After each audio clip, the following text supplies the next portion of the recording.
We welcome the President of the United Nations General Assembly to Pakistan, and it has been an era of turmoil in the past few months at least, as far as Palestine was concerned, and we have felt, and the voices of the Ummah as well as the voices of the people, the just voices of the people have been raised in the General Assembly, and I must congratulate the President of the General Assembly for ensuring the fact that despite the Security Council not responding with even a statement, the voice of the oppressed was heard in the General Assembly, and that is where Pakistan made sure that there is a ceasefire.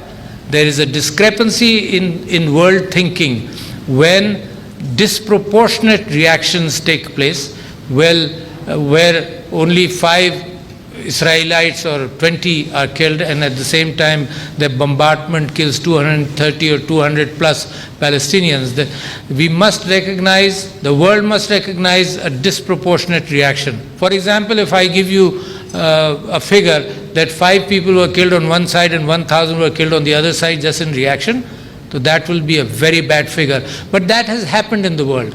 So therefore, in our discussions a few minutes before we came for the ceremony, I was talking about the fact that the hope with the United Nations has been there.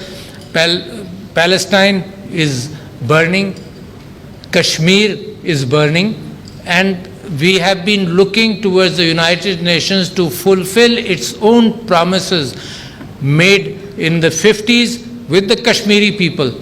And if there is no choice left, these people then, the suppressed, turn towards violence. But we feel that there must be openings towards peace for the downtrodden people whose land has been occupied. So there is an opportunity in Palestine for a two-state solution. But ultimately, what is a two-state solution? I believe very strongly that the majority should be governing the country or the land wherever it is. But even if it is a two-state solution, the opportunity to go towards a two-state solution is in a few years, and then things, the situation in Palestine, if you look at the last 20, 30, 40 years, it has continuously gone down. The same thing has happened in Kashmir. The situation has never improved. It has gone worse. The occupation is legitimized. Demographic changes are brought in. So we have a lot of hope with the United Nations, and I think the United Nations and this era of recognition of nation states started from the Westphalian Order, which we talked about, which was a result of 30 years war and 80 years war. And the hope was that when we provide security to the nation states, there will be peace.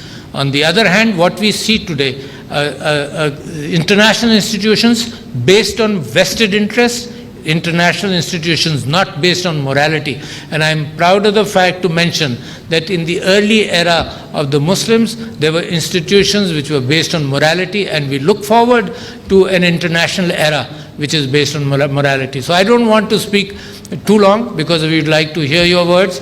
And I thank you for visiting Pakistan, and Pakistan continues to play an important role in the United Nations, reflecting what its nation thinks about Kashmir. And we are very emotional people. So what we think about Kashmir and what we think about Palestine, we would like to be a strong advocate, and as the Prime Minister has said, that he is the strongest advocate as far as Kashmir is concerned, to let the international community know what is pain. Today, with the social media, news cannot be suppressed.